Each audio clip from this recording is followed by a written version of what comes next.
Should I introduce myself? Do you guys go first and then? Okay, let's I have just no start. idea. All right. Okay, hey guys, hello and welcome to our special English podcast that we started doing once a month with special guests each month or 2 months, I don't know. And this is our third episode. Our guest was Ian Allardyce, the director of The Saying Up on the Hill. And today we have Eric Song here. Hi. I am not that You special are- a guest. I'm following a director. I can't hold a candle to that. Oh No, boy. it's all right. It's all right. Yeah. It'll be great. It will be great. So welcome to our little podcast thing. Well, thanks for having me. I'm glad So- we could finally get this thing going. Yeah, we've been talking for almost an hour now. Oh, by yeah. this point. Well, I mean, even before that, we've been planning this for like 2 months. Yeah. We've been planning it for a long time. So introduce yourself to our Okay, few yeah. listeners. So I'm from New York originally. I was born there. I've been living in Mongolia for almost 2 years as a Awesome. Peace Corps volunteer, U.S. Peace Corps volunteer, and so I've been here living in the countryside, trying to take in whatever movies I can from overseas when I can. It's really hard, but my job here is almost done, and just through sheer luck, I met Rusty, learned about his podcast, and through just great fortune, I'm here now. Yeah, just grabbed him before he left. Yeah, and we also have Dadko here. Hey Welcome. guys, yeah, thanks. His first thanks for podcast in inviting me. English. Yeah, it's my first time, and I'm having really a hard time switching my mind to English one. You know, it's been so long that I haven't spoken in English for year now. Oh man, We kind of use it. You're doing great. You're doing great. I would never have guessed. Yeah, like we kind of use it day to day when we talk to each other, but not purely in English. You know, like we just got mix it up. Like Guess Monglish. like- Yeah, yeah, Monglish, yeah, yeah. Monglish, yeah. So Yeah. we use some words in English. Yeah, but the problem with like for me personally is I'm really good at understanding. Yeah, English me too, Because bro, I've yeah. been watching films. I've been listening to Eminem since I was I don't know how old, like 1998 or something. And it's just when it comes to speaking my mind and what I'm trying to say, you know, trying to get my point across, it's a bit difficult. So help us out on that, all right? Sure. I mean, Yeah. I'll see what I can do. It's like our version is the simple version of Yeah, English yeah, or something. yeah. you So know? I mean, guys- this isn't live streaming, right? It's No, not no, live. So, I no, mean, we're- we have the beauty of editing. So. Yeah. So, guys, I might talk that much. So I'm still here. So don't forget me. He just exists. I just He's exist. ethereal. He's everywhere. All right, so we might. Okay, so today we have a few list of topics here. We're gonna talk about our favorite remakes and not so favorite ones, maybe. And we have discussions about remakes and foreign films. Foreign, as in non-English films made in Hollywood, like remade in Hollywood, and movies that need a remake or a reboot. Yeah, that's an interesting topic, I think. Alright. You know, it's not easy to pick ones. We're going to talk about our favorite adaptations of different mediums of art or, storytelling and different IPs that maybe we want to see adapted for the bigger screen. Movies that influenced us in childhood, what made us love the movies. I mean, I think we can agree that us three we're people who love movies, right? They are the cinema. So and topics like that. So let's just start simple. What are the movies that influenced you? Let's start with Eric, right? Just as a child from childhood. I got it. So I have basically 3 movies. All right. And they shaped my life, and it's like 8 million times I said this. So growing up, my favorite movie of all time is The Godfather 2. All right. Just because, I mean, I recently rewatched it with my American colleague where we live in Mongolia, and he saw it for the first time, and I just realized it's actually like not the greatest thing of all time. Like just how it tells its story is very confusing, but it told it with flashbacks and everything parallel in a way that I just thought was kind of new and refreshing. And I was like, that's bold for like a 4-hour goddamn film to do it this way, And the acting is just solid. And I just think as a family drama, it's very interesting. I wouldn't say it's this great family drama, but just an interesting take on it. So I mean, that kind of taught me what quality filmmaking can look like, or at least, to my impressionable young mind, what it could look like. Yeah. The Return of the King was really kind of informative in just how, as somebody who likes writing or somebody who likes kind of thought-provoking storytelling, the ending with Frodo deciding to kind of leave the Shire and everything. Spoiler alert for a movie that's like 15, 16 years old. The ending there, I mean, just kind of was like, oh my God, like he's been through so much and yet he has to do all that. And why? And so that kind of got me into like philosophy, which I studied in college and everything. And then The Dark Knight is like, it's such an easy answer that I have to also explain this. And it's just like, it's a fucking Batman movie, for Christ's sake. It's like, it's a movie about Batman. And it's like, it took itself seriously. It had no rights to be as good as it is. Exactly. And like, you know, it won an Oscar for a genuinely great performance from And it was supposed to be, it should have been nominated for Best Picture. I mean, it's a goddamn Batman movie. Yeah. It's the goddamn Batman. Like, it proved to me that you can make a movie about anything, but if you have the right hands, the right collaborative minds that all keep each other in check and can kind of contribute the best that they can of their expertise, and you have this genuinely kind of well-run machine where all the parts kind of get each other, you can make a movie that's good about anything. Yeah. It's not impossible. So, I mean, you know, those three movies just shaped me in my life. Awesome. Yeah. Awesome. Did you see, I assume that you've seen The Dark Knight in cinemas, but have you seen The Return of the King in cinemas at the time? I did. Awesome. And, I was, how old was I? I was like 8 or 9.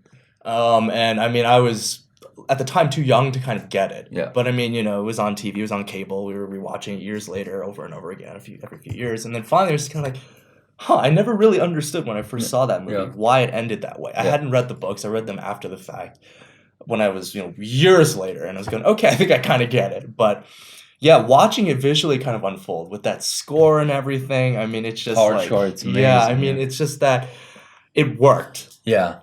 And it got me thinking, like, you know, yeah, you can make these stories that are bold and grand and massive in scope. I mean, Tolkien did it, I mean, right? And it just kind of like, you have this going on.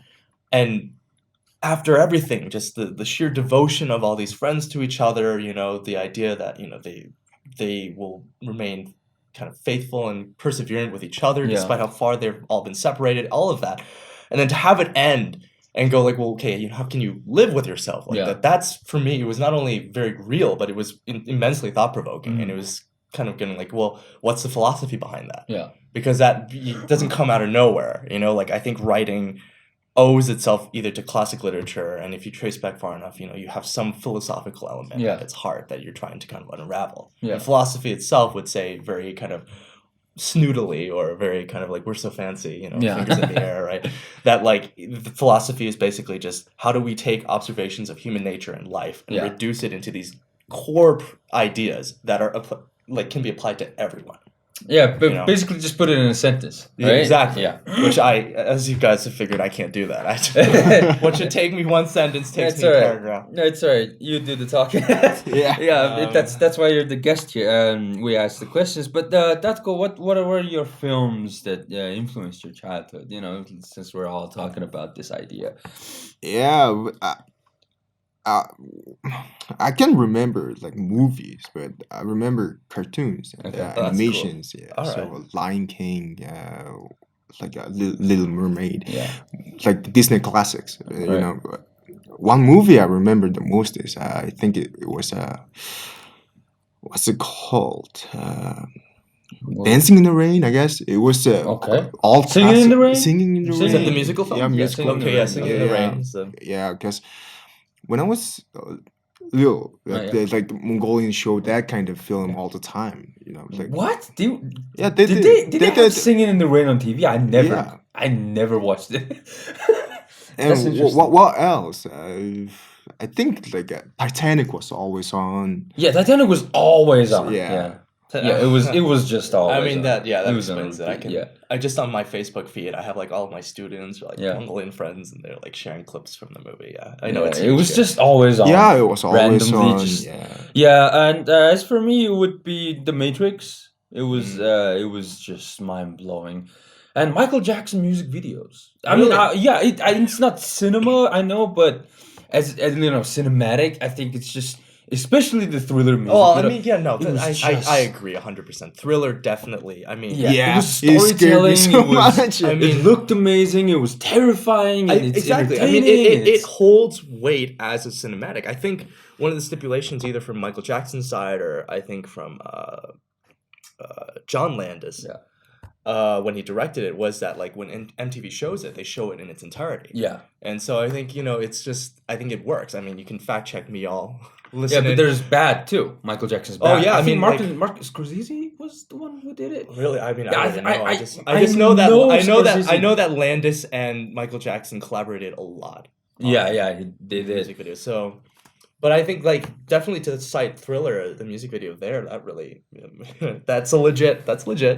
Yeah, I think Martin Scorsese did one of the music videos for Michael Jackson, if I'm not. Maybe beat it. I don't know. We'll see. Okay, so those are the small few films that have influenced us.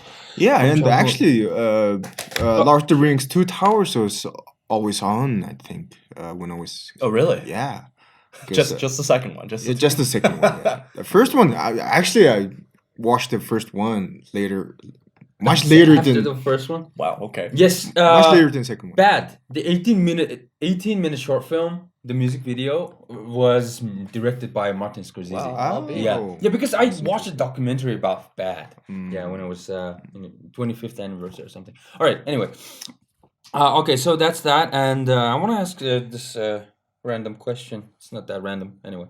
What are the films that you wish that you want? Like, okay, let me rephrase this. What are the films that you want to watch for the first time again?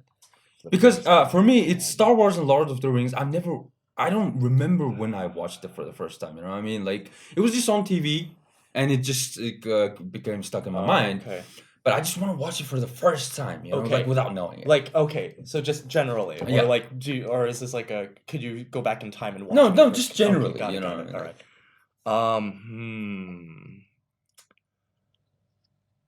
Well, I would say if I had to go back in time, I Yeah. would to see Psycho. Okay, talk at the about time. it. Yeah, at the time, because I mean, now there's no way you can get away without Yeah. knowing the plot twist and everything. Movie I could see the first time would probably be any Chris Nolan film. Honestly, I mean, the guy is so like not full of himself, but he's got a lot of twists, you know. Yeah. So I mean, to like go into like Memento and Mhm. see that for the first time would be pretty cool. I think. Yeah, I mean that'd probably be the first and foremost one. Definitely Nolan the Star films, Wars, yeah. Star Wars film. If I could see that again for the first time, like Empire. If I could see Yeah. Empire and not know the twists there, maybe.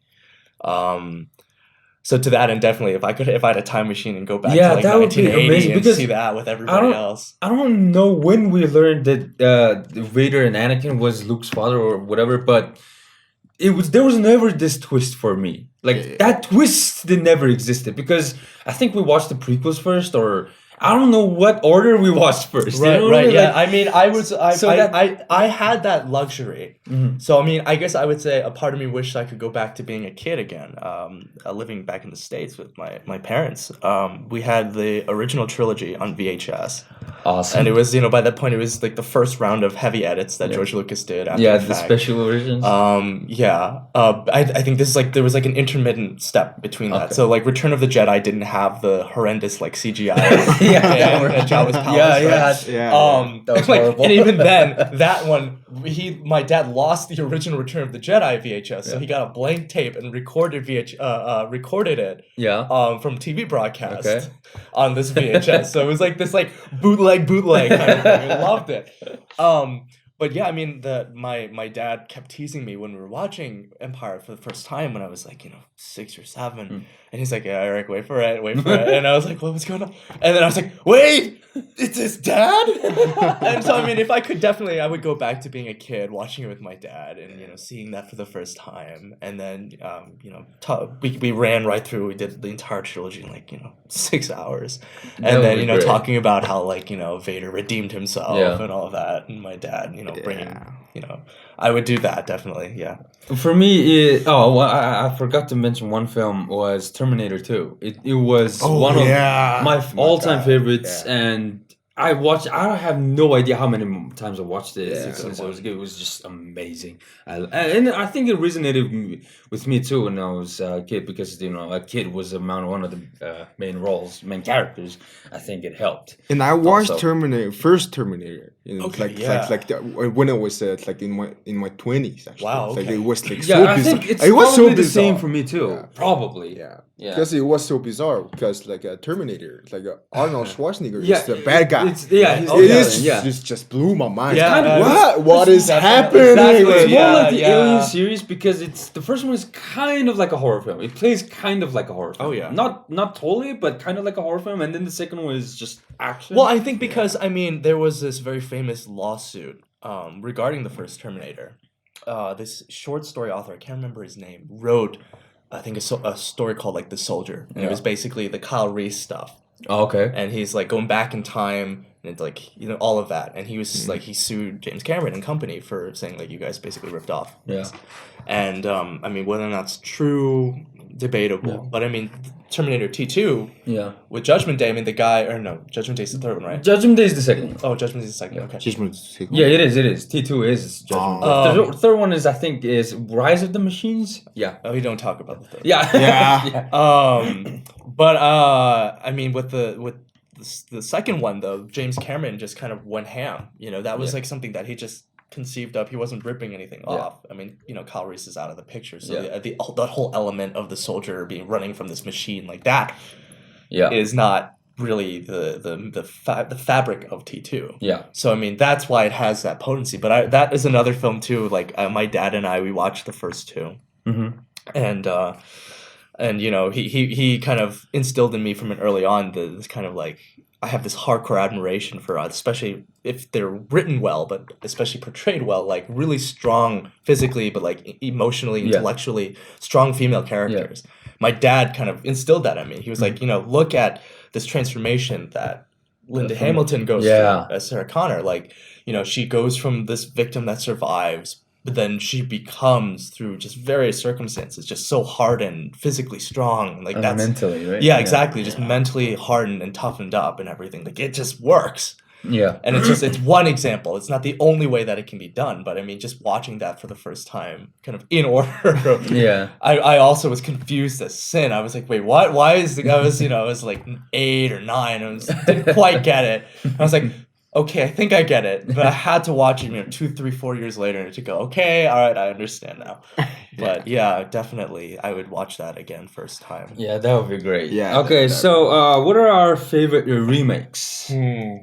That's the main topics of discussion here.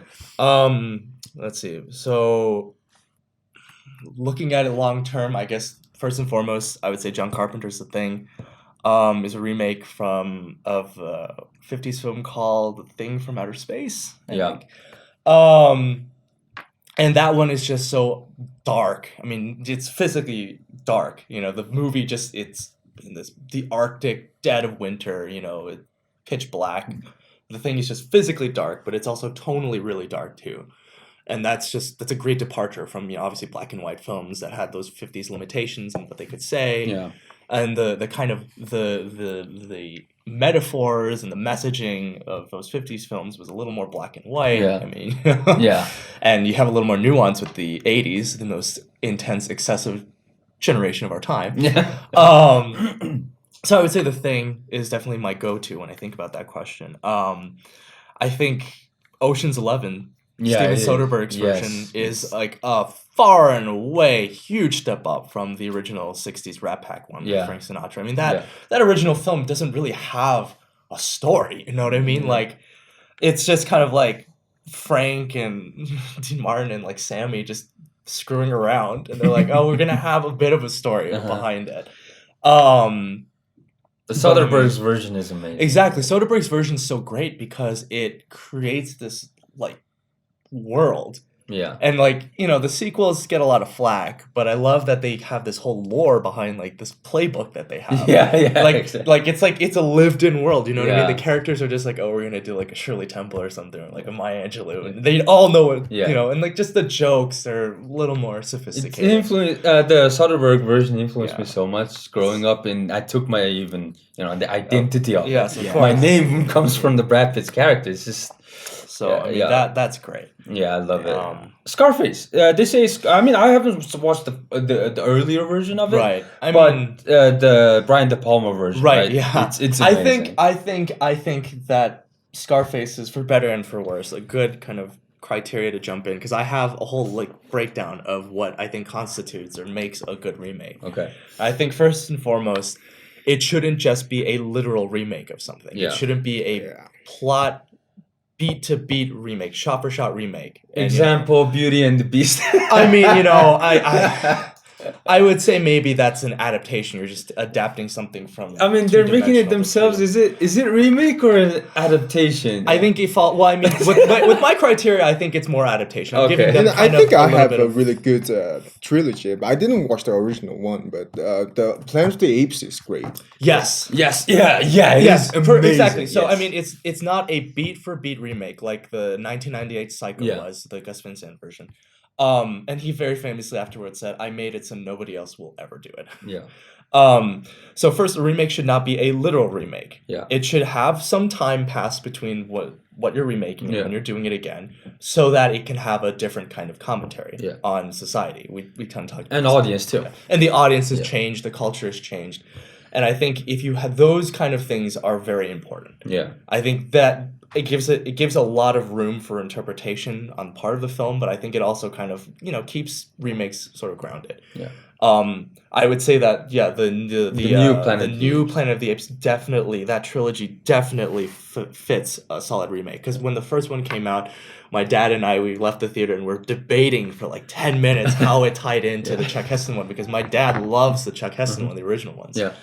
With Roddy McDowall, and he was saying like, and I was like, Dad, there's a scene where the space shuttle is going up and it's televised. That's the ship that Charlton Heston's on. Like, that's it. That's how it ties in. And I was certain after the second one came out with Gary Oldman and Jason Clarke, after that one came out, that I was like, well, see, here's the deal. They're going to go to war. So Caesar has to that's the original Caesar of Charlton Heston's version. Like, he's this guy that hates humans, he's enslaved them because he's going to win this war. And like, they're going to trigger the first nuclear fallout, And then the third one came out with, Woody Harrelson, and it's like, Nova's there, she's still like, and I was like, okay, this is completely different. Yeah, it is. And that it's a solid remake. Yeah. It's not shot for shot adaptation. Yeah. And even then I would say, like, unfortunately, like, Tim Burton's version passes that first mark. It's not a shot for shot remake. But I don't think it has a lot to say either. Yeah. I don't know when it came out, early 2000s. I mean, here's the deal. I think it was 2001. Yeah. I mean, I don't know, there's a famous kind of aside with the Spider-Man movie poster where in the reflection of Raimi's first one, you see in the reflection of his like little eye thing, you see the Twin Towers, and they very famously took those posters down and then removed them after the fact.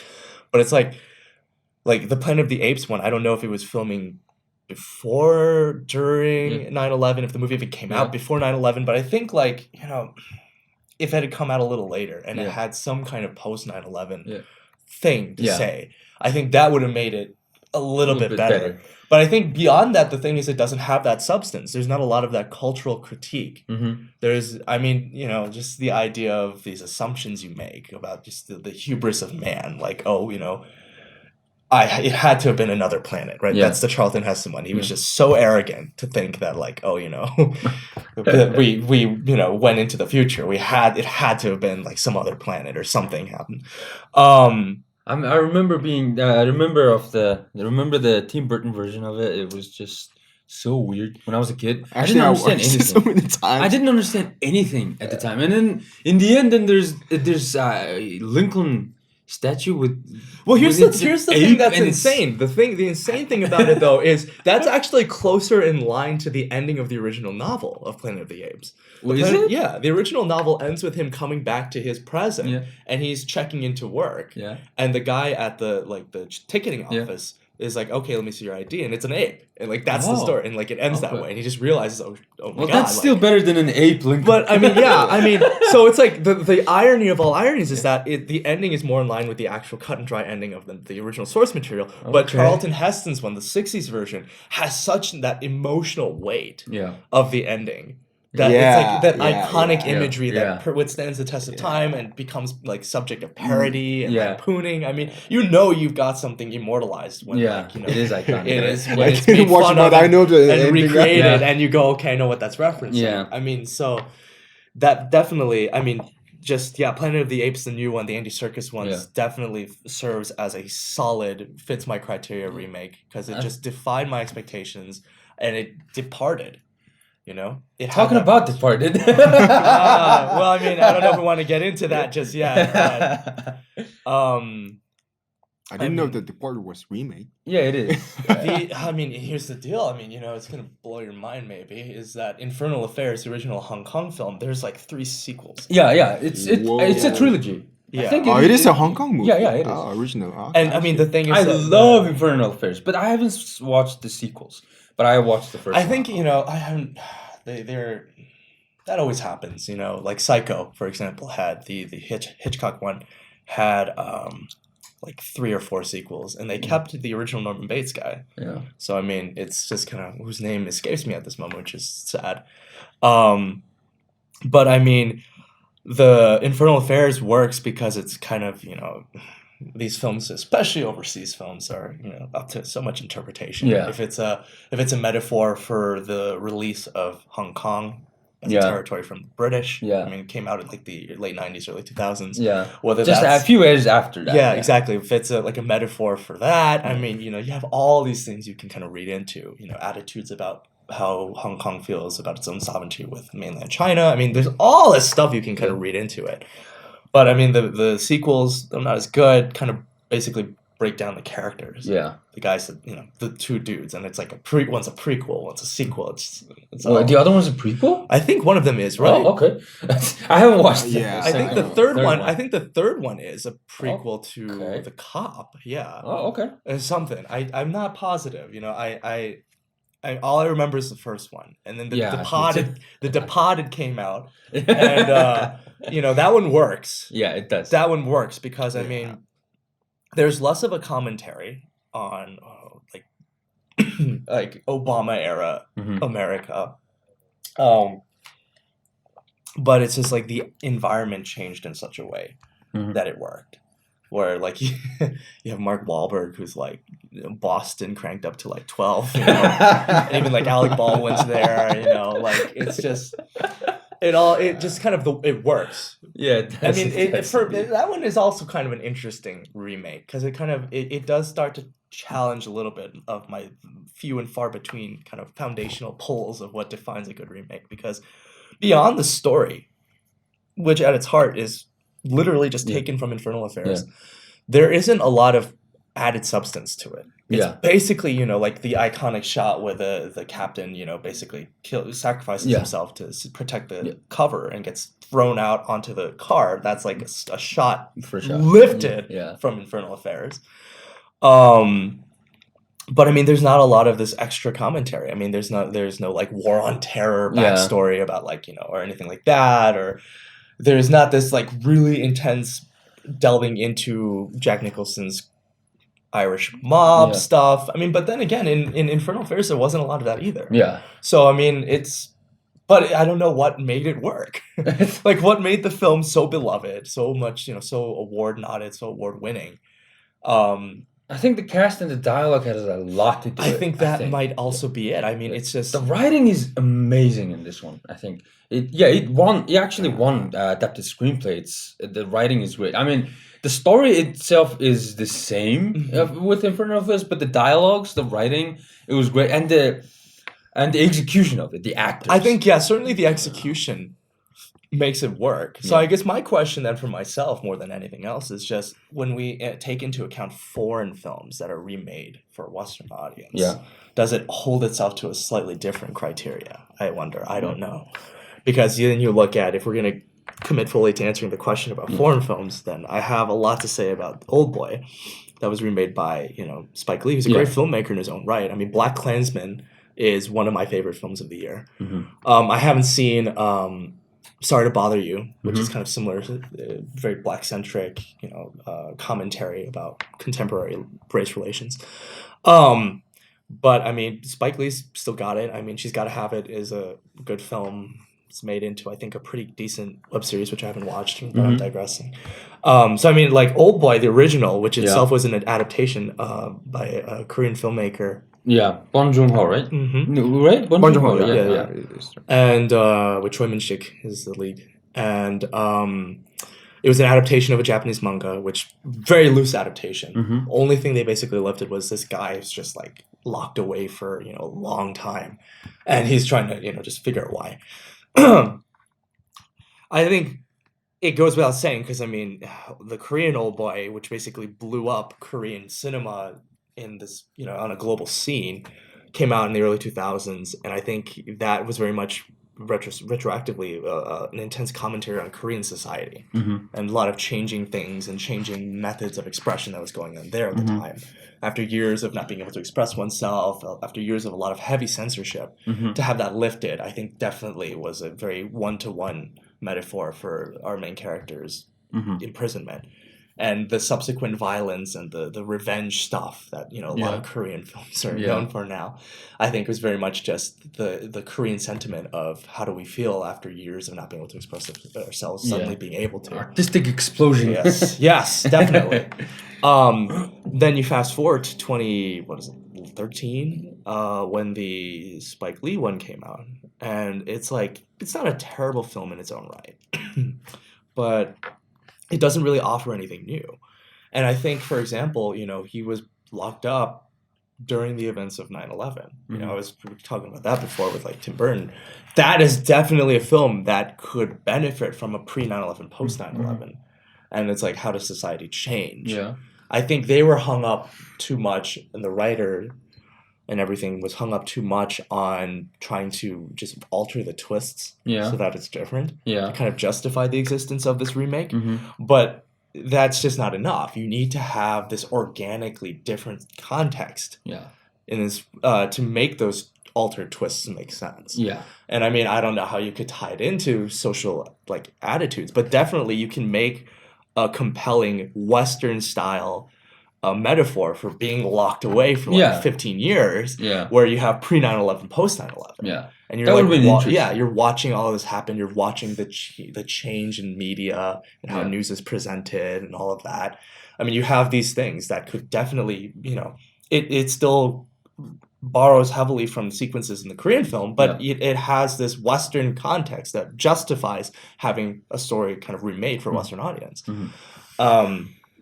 Because that film lacked all of this, I don't think it holds very well as a remake. I think it kind of ultimately fails. I think it could work as its own film that was inspired by Oldboy, but it doesn't, to say it's a remake just fails miserably. So not that great, eh? Not that great. Talking about adaptations or remakes, I'm not sure what we should call it, but Akira.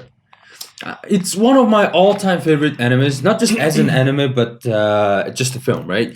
It's one of my all-time favorite films, and they've been talking about turning into a live-action remake of it in Hollywood. I know. Since the early 2000s, for a long time. Yes. And there were some directors and filmmakers that were attached to it at some point that I liked, some that were not really ideal.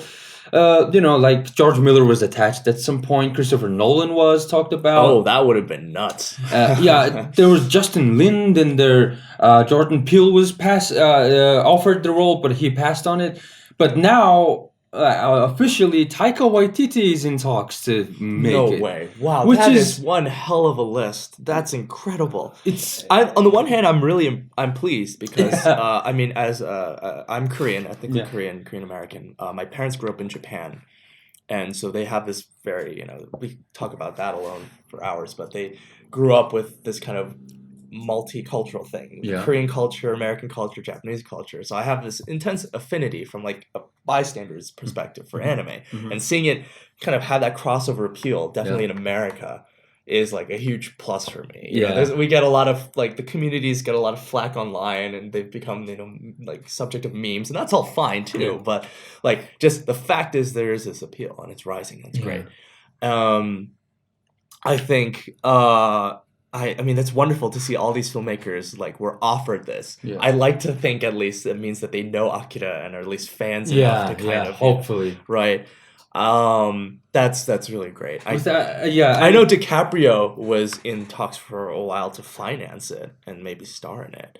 Yeah, there was cast attached to it too at some point, but I don't think that it stayed the same anymore. But now, currently, it's Taika Waititi attached, and it's I don't. I love Taika Waititi, but I don't see him doing Akira. It's I mean, how is it? It'll be like boy. We're going to the shop. Are you gonna get anything? Is there something you want? Tetsuo Kaneda. Jesus. I love that guy. But I think, awesome. I mean, we were talking before we started recording about Ghost in the Shell. Yeah. And I think the thing with anime is it's tough. There's the anime that everybody knows and loves is so grandiose. Yeah. And like the story, it's either Akira, it's this post-apocalyptic wasteland, you know? That costs money to make. Yeah. Even if we went old school and did like matte paintings, which is where, James Cameron got his start. Like, that costs money to do, man.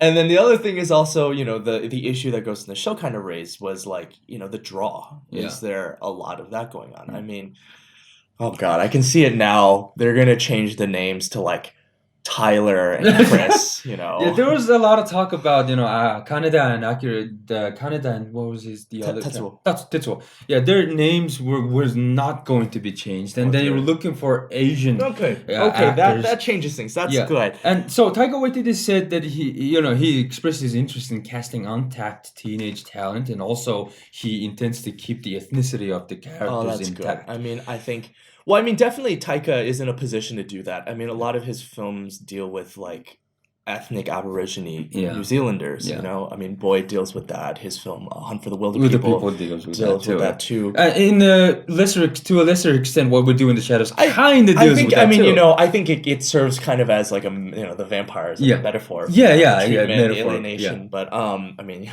it's not to a much lesser extent. Right. I would say it's kind of more like just same. It's like a spiritual tone successor to like Flight of the Conchords. It's kind of that zany straight humor. But I mean, like Akira, I can just see it. It's going to be expensive as hell. Yeah, it's got to be a big budget movie. Like Ghost in the Shell. I mean, just even then, I mean, between the two, Ghost in the Shell had its grounded realism, and it just kind of worked. It didn't so it wasn't this like multi-billion-dollar endeavor. Akira, we're dealing with some, if they're gonna do an adaptation of the anime, which itself was just a sliver of the manga, it's not all of it. I mean, we've got some Cronenbergian body horror stuff. That's a lot in effects too. So and I mean, I hope it's gonna be a film like Blade Runner 2049 in a way, like in the sense that it's a huge like $200 million budget indie movie. Like I think that's what they called it, right? Like they called it $200 million indie movie, like because it was an art house film, right? In a way, in a lot of sense. It didn't make money, and it wasn't catering to. It's such a shame. Yeah, it's such a shame. Yeah, and then that's a different discussion, I guess. But I think Akira, if the filmmakers and the studio wants to adapt it faithfully, it's gonna be like that, because it's not gonna cater to a lot of like the mass audience. Right. It's not gonna make $1 billion. Unfortunately, it won't. But and Ghost in the Shell tried to make it in a little tried to focus on the action and the Scarlett Johansson-ness of it, but even then it wasn't enough, right? And also there's this issue with animes and different IPs is that Ghost in the Shell influenced a lot of films. Oh, yeah. Like the Matrix. They also influenced the Matrix. Yeah. And a lot of Gattaca, not Gattaca, but Equilibrium, and a lot of other sci-fi dystopian movies, tech-based movies too. And when they remake it and turn it into a live-action remake, then a lot of things doesn't hold up because it's the same problem with John Carter too. John Carter had that kind of problem because the book influenced a lot of stuff. It was it was really when was the books published first? It was like over 100 years ago, right? Yes. And then it influenced a lot of things. And then the movie came out in 2012, and by that point, everything the book came out with the original ideas the book came out with was adapted. I kind of like the Ender's Game though. Ender's Game. Yeah, and Ender's Game was, I think it was a bit more original than the other adaptations that had problems with the kind of thing that I'm talking about. I mean, I think you can't go wrong with books. Yeah. I mean, I keep bringing up Psycho, but Psycho is based on a book. Yeah. I mean, The Thing was a remake of a film which is based on a short story. I mean, all these movies, history of movies, you have for every original movie, you have 3 that are based on books. Yeah. And those ones based on books are usually the ones that survive the test of time. Okay, so we have another adaptation of a book, or you could call it a remake, Dune. Oh, Denis Villeneuve. This cast is becoming the sexiest cast in history. Yeah, it's crazy. Yeah. What is this cast? Okay, so Denis Villeneuve is directing it. That in itself is a guarantee of my butt sitting in that theater watching this film. And then the cast includes Timothée Chalamet, there's Rebecca Ferguson, Dave Bautista, Stellan Skarsgård, Oscar Isaac just joined, Javier Bardem just joined, Zendaya is in it. It's just amazing, this cast. And it gives me hope because Denis Villeneuve is making it. Because if somebody else was making this huge epic story with this cast, it would be tough, right? Tough to have hope in it, but Denis Villeneuve is making it. So I mean, I think this will be the big test. Yeah. I mean, Blade Runner. Yeah. The original is a loose adaptation of a short story. Short story, yeah. And so I mean, he's basically in this case it's 2 degrees of separation. But I think his work with Arrival is a solid indication that he can do a direct adaptation of something. Yeah. Of a short story, story of your life, and he can do it, expound upon it, make it 2 hours. That's for the most part, solidly done and captivating. Yeah. It's a good story. It's tightly presented.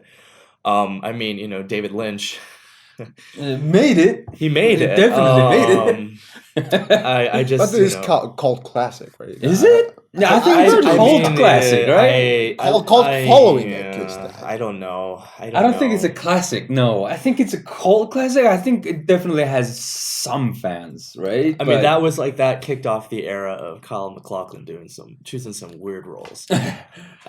Speaking of remakes, I mean, I think ultimately remakes should not be our first goal. Should not be remaking films that are good. Yeah. I think we should be remaking films that are bad.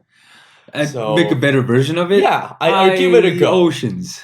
I mean, so I would say Kyle MacLachlan also was in Showgirls, which was Paul Verhoeven's wonderful film. Oh, yeah. I think if we're gonna remake a movie, let's remake Showgirls, because that movie was terrible, and I think it deserves a. You can only go up from terrible, and if you make something terrible as a remake of something that's terrible, then okay, then it truly is terrible. How about remake The Room? I mean, we kind of got it from the other side of the camera with the Disaster Artist. Yeah, I was fascinated by.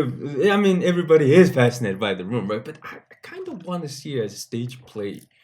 Oh my god! I mean, well, you look at the original. You look at the original film, and plays kind of like stage. Yeah, exactly. The sets, the apartment, the room itself looks so cheap. Yeah, and then the exterior shots are green screen. Yeah, I did not hit her. Yeah, the balcony. The rooftop scene. I mean, most of it could work as a stage play. Yeah, I would love to see a stage play of that adaptation of that. It would be amazing. I mean, so maybe, I don't know. But I think, my whole thing with remakes is, if we're going to do it, the 80s and the 90s are a gold mine Mm-hmm. for just utter garbage B movies, like some of the greatest stuff. Yeah. And so I mean, I would love to see them remake that. Like Golden Globus Canon films, they could remake that. I Mhm. mean, oh god, I could go on about Canon. That's a fascinating group. But I mean, they kind of are. Yeah. They're remaking Masters of the Universe. Yeah, they are. Which was a yeah. Golden Globus Canon film. It's coming out this year, right? With Is it? the great Masters I of think the it- Dolph I think Lundgren. it was this year. Yeah, yeah. And so I mean that like remake that, sure. So it's like all of that. They're making Escape from New York I remake. just- They're making Big Trouble in Little China. I think if you're gonna remake something, don't remake a film either. Like I like the idea of going back to like just do adaptations, man. Like Yeah. I think there's a lot of more things we can adapt before we start remaking. And there's them. one Indiana Jones sequel coming out. Right? Oh boy, yeah. Okay, so Big Trouble in Little China is not a remake. It's a sequel. Still has Kurt Russell attached to it. Okay, that's fine. I mean, I see. there's a joke that Kurt Russell's son Yeah. looks a lot like Wyatt Russell, right? Yeah. And I was like, if you're gonna do Snake Plissken, then I guess we can have him do it. It's not an all grave sin. But I will say we do have a remake of Escape from New York. Yeah. We have actually several. They're called Metal Gear Solid. So I mean, it works. Yeah. And that story is just as insane and wonderful as the general plot of the Escape films. But I think going back to adaptation, like, I mean, I would say, the only two things left are anime and video games. I made a joking Facebook post a few years ago about that too. With Ghost in the Shell, I was also saying if that fails, then, we just... Oh, no, what came out? Assassin's Creed, when that was coming out with Michael Fassbender.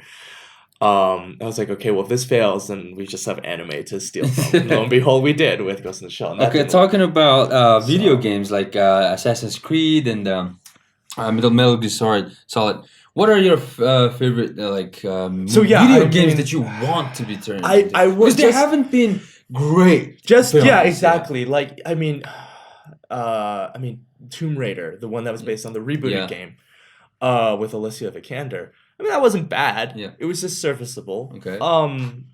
And I think there's enough there. I just don't think it made enough money to justify going for it. Mhm. I mean, anything is better than Assassin's Creed, where I think the problem there is they just were like, we can't just take this video game and make Yeah. a story around that. We Yeah. need to have this plot Yeah. to justify everything. And Yeah. it's like, well, no, you don't. Yeah. Sometimes, depending on the video game, you can just take the video game and tell that. You don't Yeah. need all these twists and everything. And so, I mean, I just to sheer insanity, because I tease, I mean, I don't know him personally, obviously, but I make fun of Hideo Kojima, and I'm like, Yeah. he's just a wannabe filmmaker. Yeah. So why Just don't let him make let him make a movie. Let him make Metal Gear Solid as a movie. I mean, like she was only explored in 3 in Snake Eater, which The is my Death Stranding favorite. game, I think, is not released yet, or is it released? I don't know. I think it's just. I mean, it's so absurd that to realize it in film would be the anime problem, the Akira Yeah. problem. It would just be too expensive. But like, for example, to kind of geek out a bit, like Big Boss's character, boss was the boss. It was this woman that Yeah. kicked ass. Yeah. Like tell a story about her. You know what I mean? Like all of that would work. I think it would be kind of grounded. I don't know. I mean, hell, fuck it. Like Death Stranding could be its own goddamn movie. Like. It's just nutty enough that it could work, and even like Guillermo del Toro has like a cameo in the game. So I mean, it's like, like Jesus, just do it. I think Matt Mickelson is in it Matt too. Mickelson? Matt Yeah. is in it, and then Norman Reedus is basically recouping from the Yeah. canceled. That kind of looks Silent like a Hills movie game. itself. So I would Yeah. say that, but one that I think I'm like hot to trot for, Yeah. is I actually kind of want to see if I can lift up this DVD, and Yeah. see who the director, who directed Pirates. Hold on, let me get the voice recorder. Yeah. Hold on, I just put it in there. Yeah. Gore Verbinski. There we Yeah. go. So, BioShock. Okay. So Verbinski was in talks. I believe it was Verbinski. Yeah. Was in talks to make this, Yeah. and I mean, it's just like the game is kind of hard to make into a movie, but the atmosphere, the setting of the game, I think, is enough that you can run with it. I mean, my own proclivities and my own personality, I kind of like that old-timey, like, 50s aesthetic. Yeah. But to, like, take that and just completely ravish it and just destroy it Yeah. and just have these mutated, terrible people. Yeah. Like, it's like a horror. Mhm. Make it a horror with, like, formerly well-dressed people and these giant deep-sea diving, suits and all Yeah. that. And you've got yourself a pretty interesting, like, horror film. He's a very interesting filmmaker. I love Rango.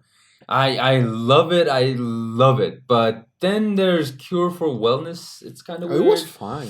I think it was just changed the Weird. tone at the end though. But it's So, I just- mean, I think, Weatherman.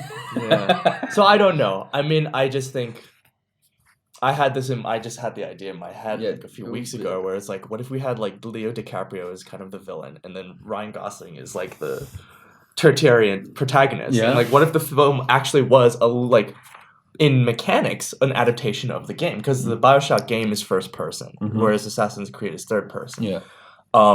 So you play in BioShock, at least in the second one, you play as like one of these big daddy guys, these dudes in the deep sea diving suits. Yeah. And they're all mutated and messed up too. And so, like, what if your perspective is from that, and Mhm. you're interacting with it through first person Yeah. with like Ryan Gosling, who's basically going like, I was trying to go like, well, how do I justify the Yeah. existence of this? Yeah. But it's like the whole society Mhm. is basically built on, I don't know if you guys have played the game or know anything about it, but it's like the idea was we're going to retreat from the world and go underwater Yeah. in this like utopia. And Mhm. it's like everybody just do the best that they can Yeah. and you will be rewarded accordingly. It's this Yeah. very Randian kind of like relativist idea. Like, Mhm. the people that thrive are the ones that are going to thrive and everybody else is just going to tough shit, Okay. So they basically the inequality, social inequality gets so bad that there's this revolution and everything just gets destroyed and people die and like all that's left are these basically drug users, these Mhm. poor people that were masquerading as wealthy people. And they're all like they've lost their minds and everything. And the sequel you play as one of these guys that's in charge of getting this material used to kind of keep people in check, to Yeah. make these chemicals that everyone's kind of addicted to. And you're aided by this little girl that can basically serve as like a compass to find the source. And so Mhm. like that's it. So like we just have like this guy who's trying to find his daughter who was taken, Mhm. and it's Ryan Gosling's character, I guess. Mhm. And she's been experimented on to Mhm. be this like living compass to find this material. Mhm. And the mutated dudes in the deep sea diving suits with these drills and everything, Yeah. these murderous guys, like they're mutated to just be the protectors of these little girls. Mhm. So you have this guy trying to find his daughter who he knows is taken Yeah. to become this thing, and he's using this guy who's Yeah. been separated from his little sister, the girl, and he's going, well, I know you are programmed to try to find a little sister. Yeah. So I'm gonna have you basically try to find them and Find protect them, me yeah. if I need to. And like that's the story. Sounds fascinating. Right? Yeah. But the big thing about BioShock that makes it kind of compelling as Yeah. a movie, however they make it, Yeah. if they ever make Yeah. it, this, I think they haven't given up on it. But like is the setting. It's Mhm. underwater, it's this decrepit, derelict society. And it's Mhm. just like all these lavish buildings. Yeah. They're just torn to asunder and it's just bad. Mhm. And you have this survival kind of horror. That's the aspect of the game. But like, what if we made it like a horror film where it's Mhm. just terrifying and you have these like philosophical ideals and like how it basically didn't work. Mhm. So I mean, like, I think video games has the capacity for it. We're not telling the right video games in the right way. Yeah, I have a favorite of mine that is not probably going to be made in the first place. They've been trying for years, but Deus Ex. I Oh, that would be love nice. the That Deus would Ex not- games. yeah. I'm playing it right now. I don't know. I think it's the fifth, sixth time now that I'm playing it again. That's I not bad. love it, but it doesn't have to have a huge budget, right? But the thing is, the augmentation, the mechanical, Right. Yeah. I mean, that's enhancement of people, that idea has been played out so much that it's not gonna be like interesting enough to make a film out of it. But there are philosophical ideas about it, and there are ideas of Illuminati, the behind the scenes people controlling the news, how people we can't right. you can't collect You have a lot of tie-ins to things that are going on. in yeah, society. exactly. Yeah, That's what makes it yeah. work. I mean, obviously, like for example, I mean, you have like a game like Watch Dogs, which is about hacking, right? Yeah. There's this appeal to have it, but I think like how the hacking is done in these games is not realistic to how hacking actually is. Like you have a show like Mr. Robot to for more accurate depictions of hacking. But I think in terms of video games, where's my thought? Where was I going with that? I think like Deus Ex definitely works. But hold on, I lost it. What's the video game? What was the video game?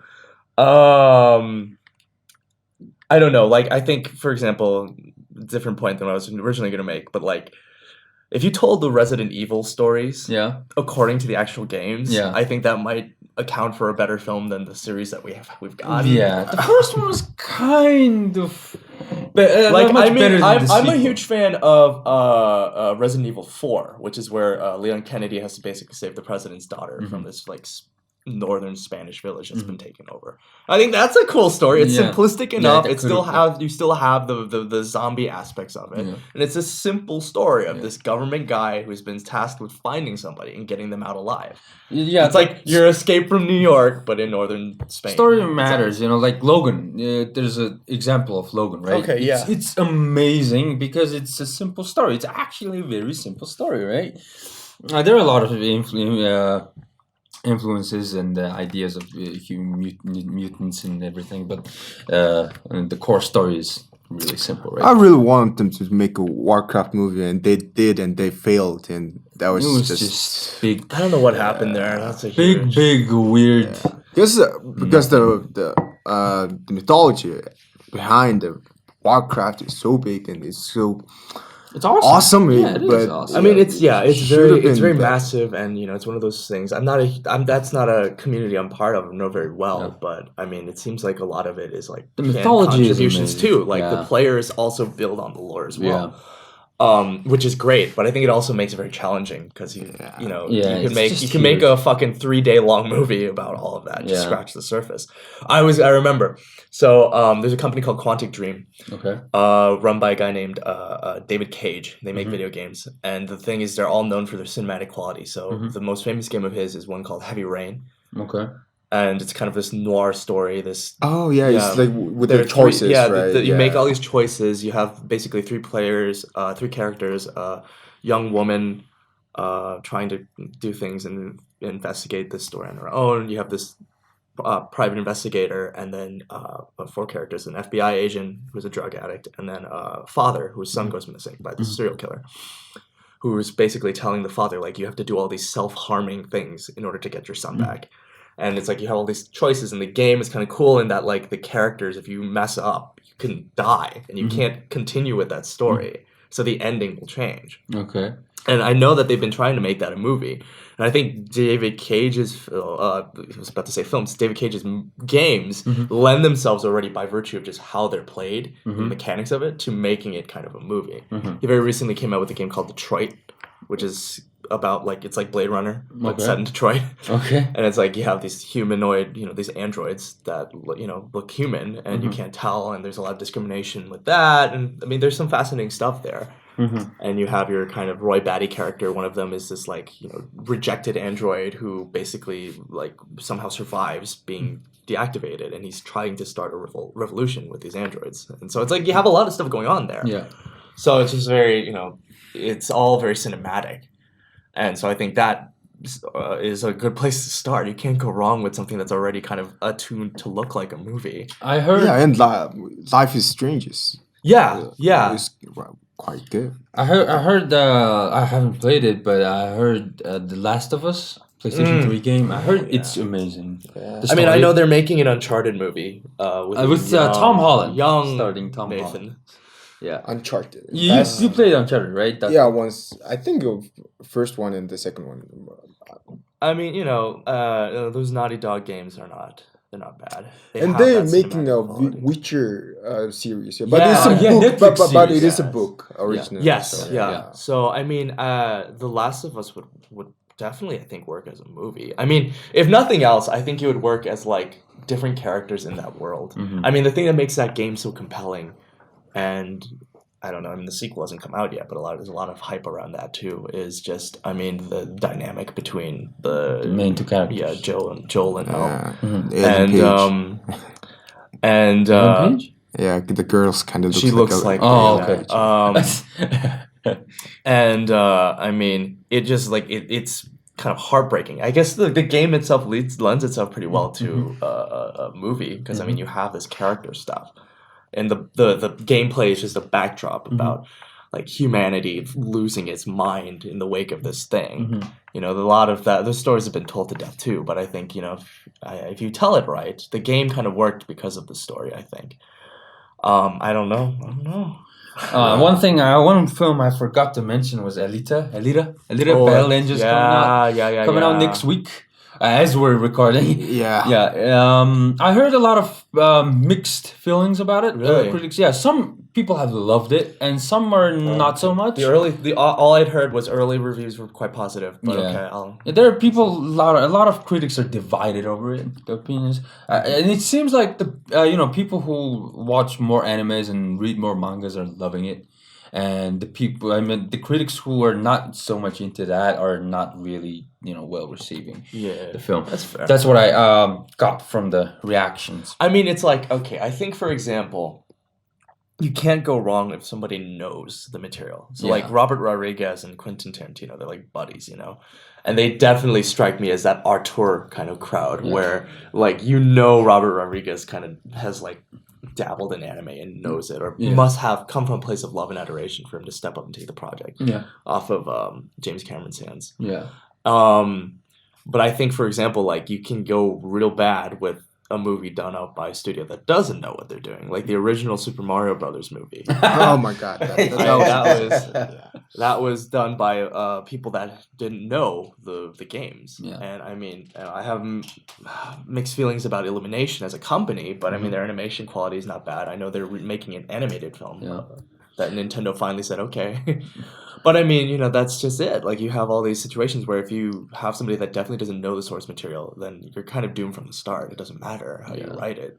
Yeah, the project was announced in 2004, and I've been waiting for it since, I don't know, 2007, 8, I don't know. It's been more than a decade. And the thing about it is that James Cameron really wanted it to be made. He wanted to make it. And that gives me hope, you know what I mean? Like, when there's a studio that wants to make an adaptation, and then they hire directors and writers, it's another thing. But when there's a powerful guy like James Cameron or Steven Spielberg, that kind of guy with that much power want to make a film like this, then that's another story. Like, I hope it's great. I hope I like it, and I hope the sequels. I mean, I just, again, it's just an adaptation of some Japanese stuff.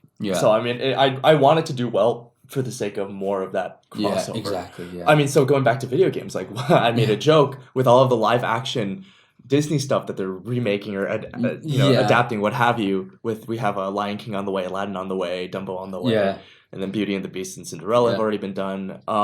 Jungle Book, right?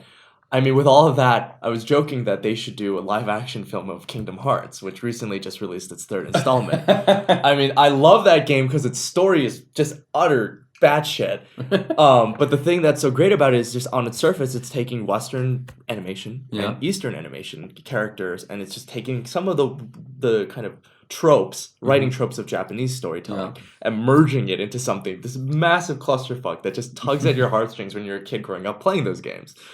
And so it's just kind of like, well, okay, then let's see what happens. If you're doing live action of all of these Disney princesses and shit that do Kingdom Hearts, it'll be like Disney will do it. And it'll be like the most expensive film ever made. It'll be insane, make tons of money. But it'll make bank. And but I love the game now, all these years later, the franchise, because it helps kind of bring over those Eastern storytelling tropes. And like one of my big things is, like, as a person who likes doing the cultural kind of studies, is like, how do Asian stories differ from Western stories? And I found, there's some differences in kind of order of events or the importance of what have you, certain characters. But like, the thing is they're more or less the same. Mm-hmm. There's just the Japanese in particular have a tendency to be very blunt about things, so you have a lot more heartbreak. But Yeah.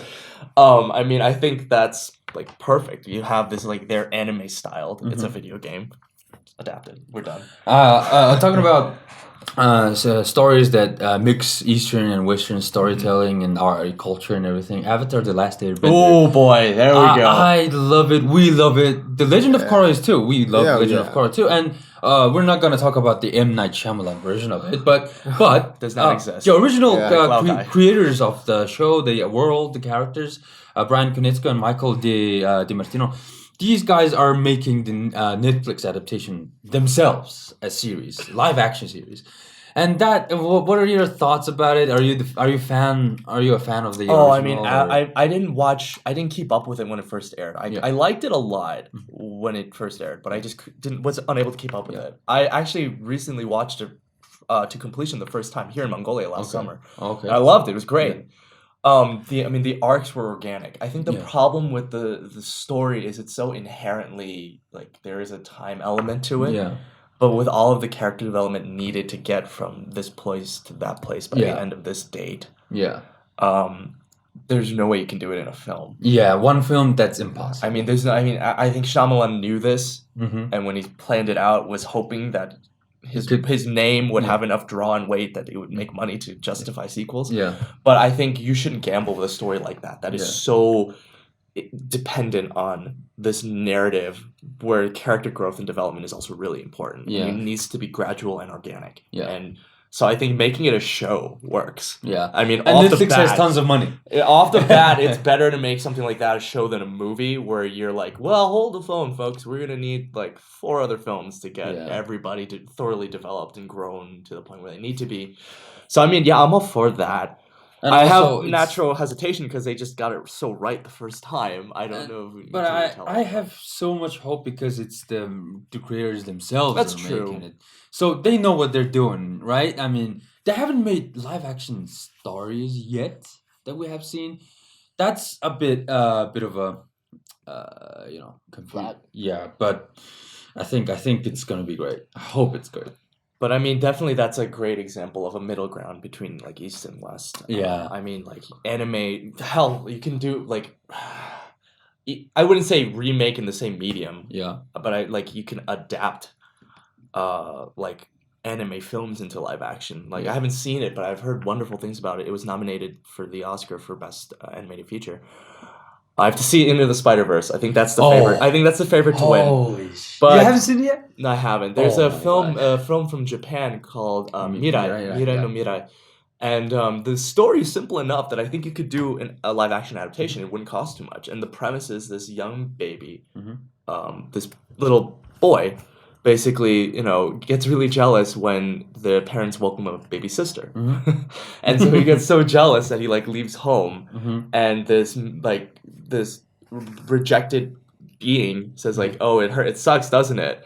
And the baby, the young boy messes with the creature and finds out that it's this humanized version of the old family dog that was rejected when the boy was born. Oh, okay. So That's he a was- fascinating Yeah, story. so he was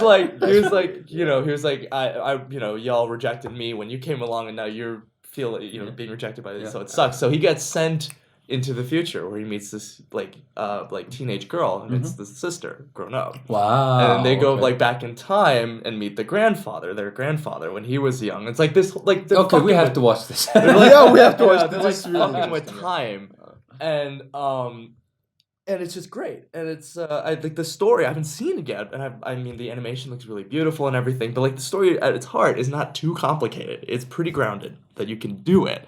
So there's another anime that they're making a live action remake in the States is Your Name, Kimi no Nawa. Oh, really? They're doing that? Yeah, and Okay. the screenwriter attached to it is Eric Heiser.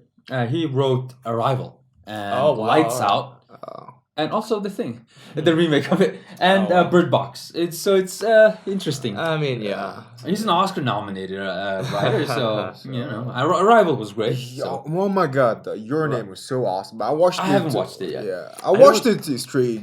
I mean, I was thinking maybe it was only a matter of time before they thought about doing that. That's a fast turnaround though. So I'm impressed. At least they're looking at Japan. I mean, we've reached this point where like when Japan releases something, America gets it at the same time. Yeah. Like just a day later, you have subtitles, whatever, right? And that's great.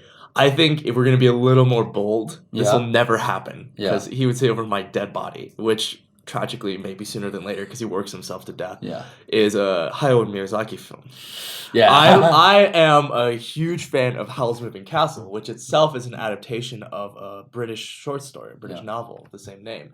And I think that's a little more. We need a little more money to kind of make that into something real, just by virtue of the effects required. But I think that would be something kind of cool. I mean, Miyazaki's films are all just very grand in scope. Yeah, so, they are. I mean, but they tell an amazing story. They do. Every time. It's amazing. I mean, the beauty of Howl's Moving Castle is I love it for a lot of different reasons. The meme reason being that I said meme. I'm not kidding. The meme reason being that Christian Bale voiced Howl in the English dub, and when he turns into the bird monster the first time. And young Sophie approaches him. He's like a monster, so his voice is all deep and gravelly, and so it was the precursor of his Batman voice. A year before Batman came out, this is 2004. So before Batman Begins, he had his Batman voice. Howl's Moving Castle. Now, I actually love Howl's Moving Castle because it's very clearly that Miyazaki Ghibli style animation, but that has that Western aesthetic because it's based on a Western novel. Yeah. So it's like the reverse of what I want to see. Like how do like Asian folks take Western stuff and internalize it in this way? So that would be very cool. I mean, and it's just the novel itself that it's based off of. There's like a few chapters that I think weren't adapted into Miyazaki's film in favor of Miyazaki's kind of messages about like the environment and all that. So, I mean, if we did a full adaptation, maybe, which, going back to Dune, I haven't read all of them yet, but Dune is based off of a series of books. Yeah. So, I mean, if we can, I don't know how ambitious Denis Villeneuve's version is going to be, but if you can find a way to graft as much as you can from as many books as possible, then bam, you've got it. He says he's going to make two films. So his basic idea is two films. I guess we'll see, right? I mean, it's coming out next summer. Yeah. I think the other problem is I didn't see it. My family did back home in the States was The Dark Tower, which is an adaptation with McConaughey and Idris Elba. Oh yeah. It was an adaptation of the Stephen King series. Yeah. And I mean, I heard the movie sucked. Yeah, I heard it a lot too, yeah. So, I mean, it's just, like, I don't know how faithful they were to the adaptation. I think they weren't, which is a part of the reason why it was so alienating to fans. But, like, it's tricky, man. It's hard. What's one thing, like, if we're going to talk beyond movies, I think something that works as an adaptation is, that oddly deviates, is there's a show called Preacher. That is I love it. But the problem is I haven't watched the second and third season. I watched the first season at the time, and I loved it. And I just haven't watched it since. Yeah, so the first season aired, and then I came out to Mongolia when they started airing the second season. And then I only found out after the fact that they had finished the third season. I was, my family, before I left, we, in April, went to New Orleans, where they were filming season 2. So at the airport, we actually ran into Dominic Cooper, who plays Jesse Custer. Yeah, it was great. Cool. My dad, with the subtlety that he has, was like, I was sitting down, I was like, wait, is that Dominic Cooper? My dad sitting there was like, Eric, is that the actor? I was like, and then Dominic Cooper's looking around, and I was like, oh no. And so yeah, we were all on the same flight. We were on the same flight to New Orleans. Yeah, they were filming season 2 and season 3 in New Orleans. So, but I mean, that's a very different adaptation from the comic books, and I can't remember the names of the people. Enos and Dylan, I think, were the two guys that wrote and illustrated the comic, and the plot is loosely the same, but the thing is, like, Seth Rogen and his partner Evan Goldberg, yeah, I think Goldberg. They basically, what they're doing is they just took bare bones of the elements, you know, that these are the characters, these are the relationships they all have, these are who they are, and their interactions with one another, and then we'll just, take the order of events and kind of work around that. Same can be said for Legion. Yes, it's a masterpiece. I mean, that's the thing too. I mean, talk about like adaptations or remakes. Yeah. I mean, when they first announced that Fargo was being made into a television show, I was freaking out because I mean, Fargo is a wonderful film. The script is phenomenal. I mean, Frances McDormand, first Oscar win for that. She's great. And it's an original story, Yeah. I mean, the Coens rightfully, earned, I believe, the original screenplay for that. And, like, it's legit. And so it's like, my heart sank when I first heard that they were making it into a show, because it's like, wait, are they remaking the movie into a show? Like, how are you going to do that? It's even more insulting because it's an original thing. It's, like, something that was, like, on its own. There's no adaptations. Because all the remakes we've talked about, I think, like, most of them have been adaptations of a book or something, right? So, I mean, if need be, you can turn to the source material and go, well, this guy didn't do that when they made their film, so I'll take that, right? Yeah. But, like, Fargo, I mean, it's Fargo. It's great. And then the thing that, Noah Hawley, how he pulled it off was, like, it's set in the same universe. There's one scene that you don't even have to have seen the film. Yeah. The scene itself is relevant to the plot.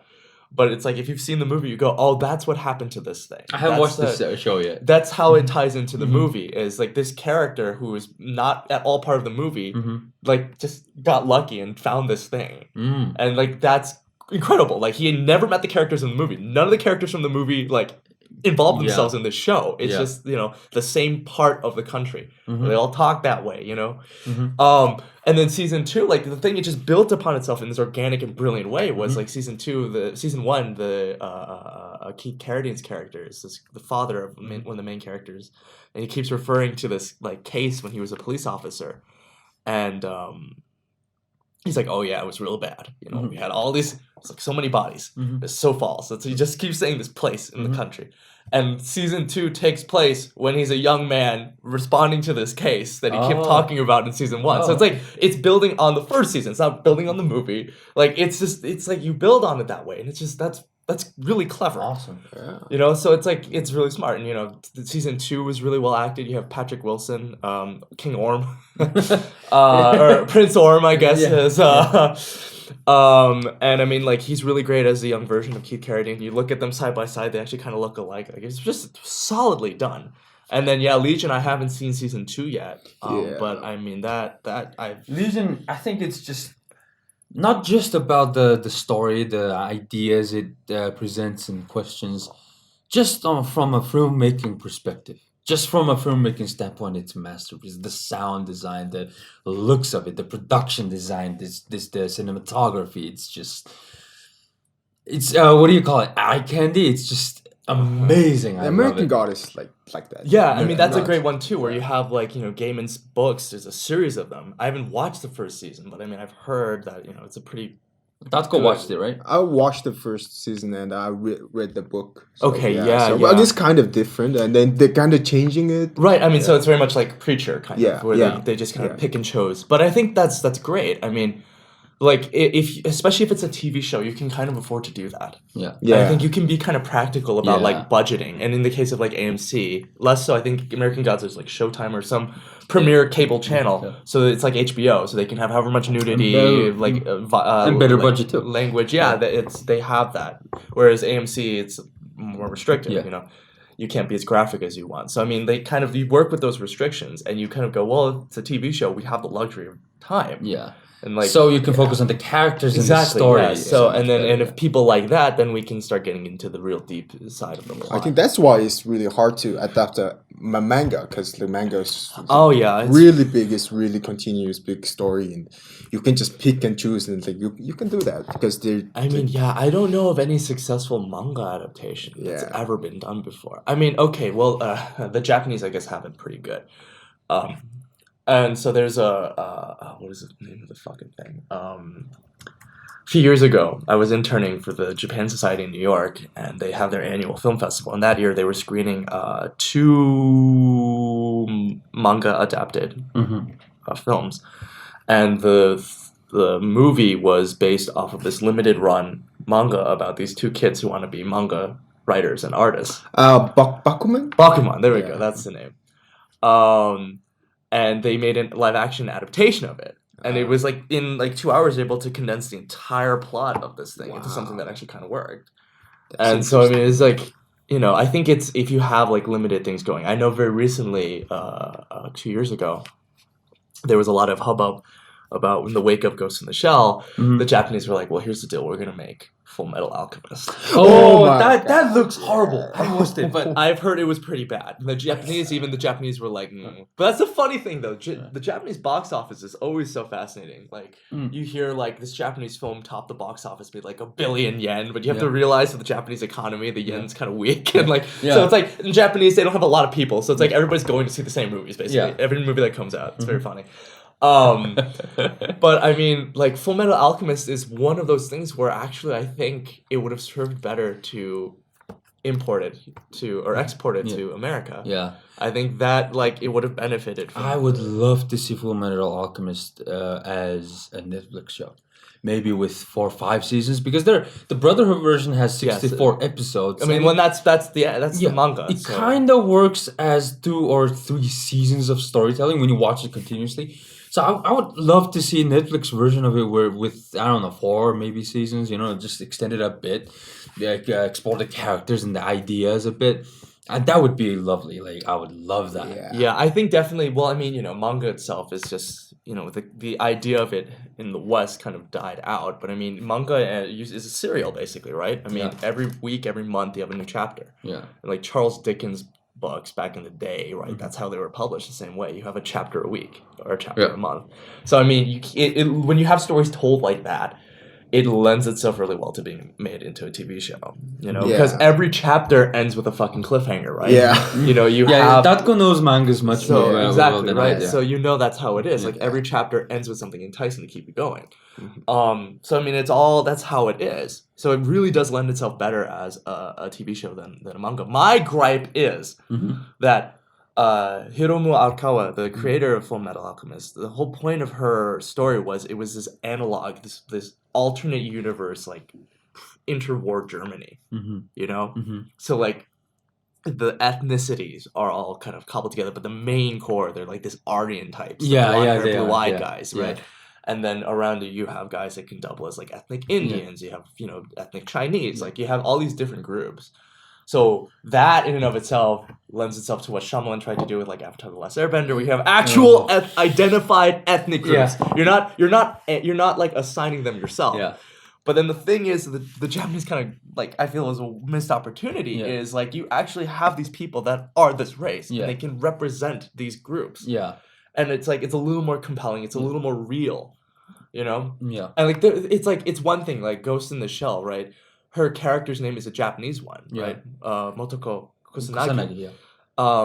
But like Edward, Elric, Alphonse, Elric, like Roy. You can't really can't really mistake that for Miles for a Japanese name. So they're like it's not just like because I know if you know I could talk about this for hours too, but like you can break down like there's a lot of this Western ideation in mainstream anime. So like Naruto and like Bleach, the big triumvirate, like One Piece, you have a lot of these characters that have Western features. Yeah. They don't really look like Asiatic. You don't have many of these characters that have these features. And it's like almost like you know, there's a huge debate about where that inspiration comes from, if it's intentional, like what it means. But in the case of Full Metal Alchemist, it's intentional. Yeah, it is. It is undeniably meant to be this like metaphor for this specific country that's basically Germany. Yeah, there's what are the characters? There's this another country in the east. What was it? Qing Empire was it? Yeah. So ideas are there. Like it's intentional, right? Yes. Oh yeah. Yeah. Those are, I mean, all of it. Like, Ishval, yeah, exactly, yeah. So Ishval is like an Indian. Yes, exactly. Yeah. So you have that kind of like you have all these different groups, and then you have like your they don't really do it up north and in the northern part, but you have like your Russian analog, and it's like it works. Yeah, it does. It works. Yeah. So I don't know why like that would lend itself definitely to a TV show, but like to one that is in Western hands because it is undeniably Western. Yeah. You have a Japanese woman that made all these things, but she deliberately. Like without any room for doubt, was saying no, these characters are not Japanese. Yeah. You know, I have characters that double as like Asian representation, but you know, it's like kind of ethnic Chinese, definitely ethnic Indian. Like it's clear our protagonists are these Yeah. blonde hair, blue-eyed white dudes. Yeah. And like, there's nothing wrong with that. Yeah. And Hollywood So- would love it though. Like it would, it would be fit the Yeah, that's more like. modern, progressive, Yeah, diversity thing I mean, too.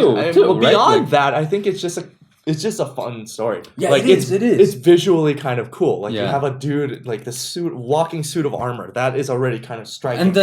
and the alchemy itself is fascinating. Yes, Because I in mean, other visually. movies, books, series, whatever, games, magic powers, superpowers are just kind of limitless things, right? That just happens. But in Full Metal Alchemist, it's an equivalent exchange. Yeah. Which is a really I interesting. mean, well, you're getting into the philosophy of it. Yeah, like, this is all exactly. legit stuff. Yeah, I mean, it's, like it's the main. I mean, a philosophy. lot of like Westerners know the name Nicholas Flamel. Flamel, yes, From Harry Potter. Yeah. But like Flamel is a legit dude that existed that Yeah. was all about trying to find the Philosopher's Stone. Stone. Like that was a legit thing.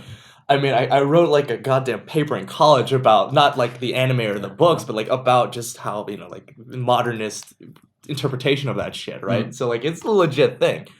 I think going to side point real quick though, talking about superpowers, that's very much a Western kind of thing. I know like only very recently did the Japanese kind of pick up on that. Yeah. Like One Punch Man makes fun of kind of comic Yeah. book tropes, and My Hero Academia. But Boku no I Hero think Academia. my Hero Academia brings something new to the table. It brings something definitely. I mean, the thing is, One's drawing style for One Punch Man is so like limited. Yeah. It banks on that for the humor too. But like My Hero Academia definitely like All Might literally is. They said he's drawn to be like a Japanese manga illustrator's interpretation of a Western comic book character, and that's why his like the shading is so intense. But I think like a lot of people have certain hesitation on the Western side to adapt beyond mainstream. Like Hellboy already was a really difficult pitch from. I mean, but then it's just because the Hollywood machine rags on Guillermo del Toro so much. But I mean, Hellboy was a hard sell because he's not mainstream. He's not Batman. He's not Superman. Yeah.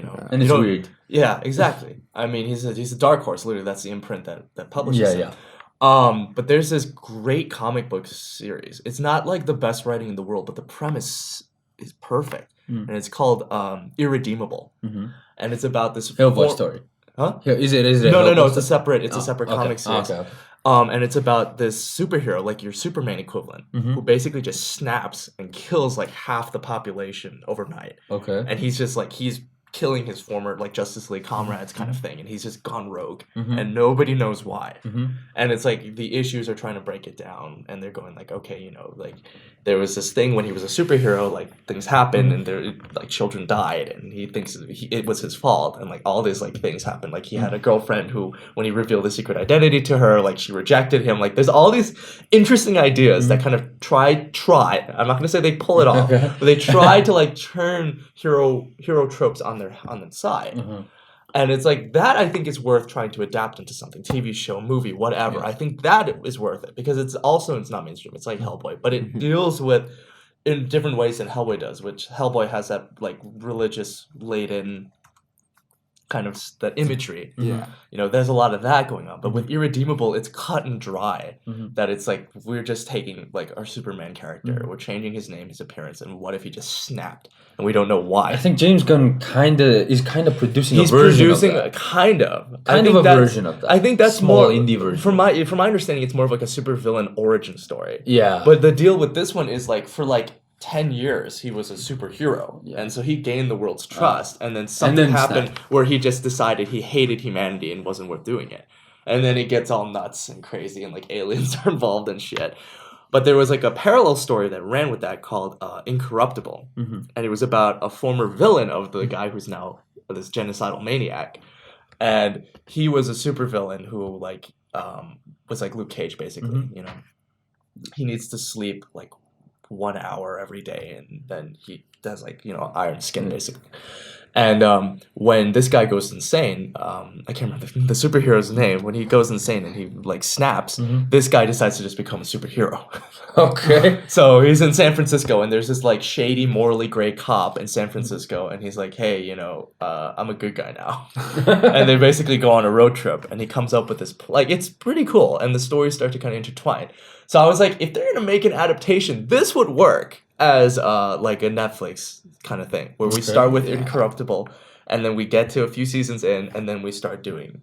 Mm. Or we start with Irredeemable first, sorry, and we get a few seasons in, and then we do Incorruptible. and we kind of do them parallel. The Plutonian? Yes, that's the name. Oh wow, Yeah. that's original. Yeah. I mean, that's the whole point. Is it's Yeah. kind of like, you know, it's this kind of faux-ish, Yeah. but it's very it's very kind of, it's not the best execution. The illustrations could use some work, but I mean, the story is kind of an interesting take on it, because it's not like just this cut and dry super villain. It's not like this morally gray superhero. It's a guy who was a hero, did good for a while, and then just goes crazy and kills everybody. I see.